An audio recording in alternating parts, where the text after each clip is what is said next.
Trump's cabinet meeting competition. I love you more, Mr. President.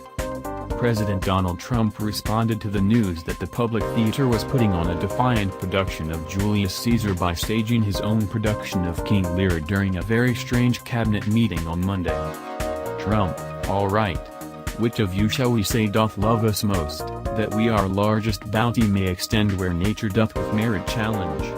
Go around, name your position, talk about your work. Start with Mike. Mike Pence: I love you more than words can wield the matter. Dearer than eyesight, space and liberty. Beyond what can be valued, rich or rare.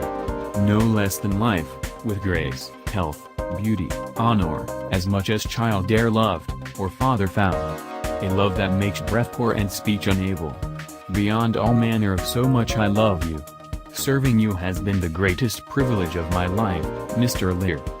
Jeff Sessions: Sir, I am made of that self-metal as my sister, and prize me at her worth. In my true heart, I find she names my very deed of love, only she comes too short, that I profess myself an enemy to all other joys, which the most precious square of sense possesses. And find I am alone felicitate in your dear highness love. An honor to be here. Jim Mattis: I respect the troops a lot. Trump: nothing will come of nothing. Speak again. Mattis: uncomfortably, I prefer to maintain a dignified silence in the presence of media. Mike Pompeo: hey, that's my line. Rick Perry: I like you more than I like my hat. And I like my hat a lot. My glasses I don't like because I sometimes feel that they are judging me and whispering that I am not smart. But you and my hat are both okay. I take it off to honor you. Thank you for showing the earth who was boss, and for showing the Paris Accords that the only real Paris is in the Lone Star State.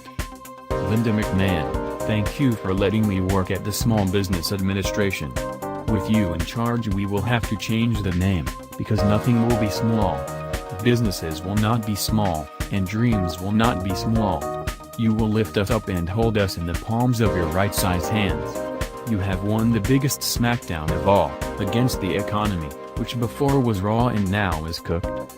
Alexander Acosta: when I look at you, I feel the way dogs feel when they look at anyone. Merely to breathe your air is an unthinkable honor. Begins to strike himself on the chest. No, air, leave my foul and corrupted lungs and go where you may be appreciated, into the magnificent lungs of Donald Trump, where you will help to power a true king among men. Turn his blood even redder and help to make him strong. He must be strong, for all of us. Tom Price: my king, please glance into the doorway, where my strong son has brought you a nightingale made entirely of gold and silver. Take it with my compliments and let its tinkling mechanical song fill your heart with joy and make your people glad. If you wish, my son will join your household as your loyal retainer. His presence will vouch for my loyalty, and he knows what will happen to him if I fail you. Mick Mulvaney: your budget is more beautiful than the ceiling of the Sistine Chapel and was put together much quicker. It will benefit the same people. Also, you smell nice, like an expensive pine tree. Elaine Chao: you have helped me to make hundreds of people happy. Trump: only hundreds? Chao swallows nervously: that is a lot. Just try to count to 100. It's not even possible. Trump appears to think for a long time, then slowly nods. Sonny Perdue: my lord, when you walk in the street, dogs leave their masters to follow at your heels and cats who see you experience loyalty for the first time. Young brides, stepping out of churches, release their husbands' arms and rush to throw themselves at your feet. The husbands would do so, too, if they did not know that it would not make you slightly uncomfortable, and the mere thought of making you uncomfortable fills them with a sorrow greater than any sorrow they have ever known.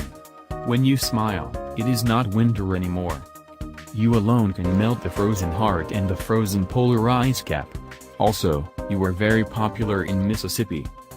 Ben Carson: I know what it is to hold a human life in my gifted hands and perform a surgery that is a matter of life or death. So you will understand when I say that the most precious thing I have ever held in my hands is you. You mean everything. Everything. Everything. begins to weep with emotion. I believe that if you touched any of us right here, you could heal us all and there would be no need for science. But you must do what you think best. Reince Priebus, you smell like 1,000 angels.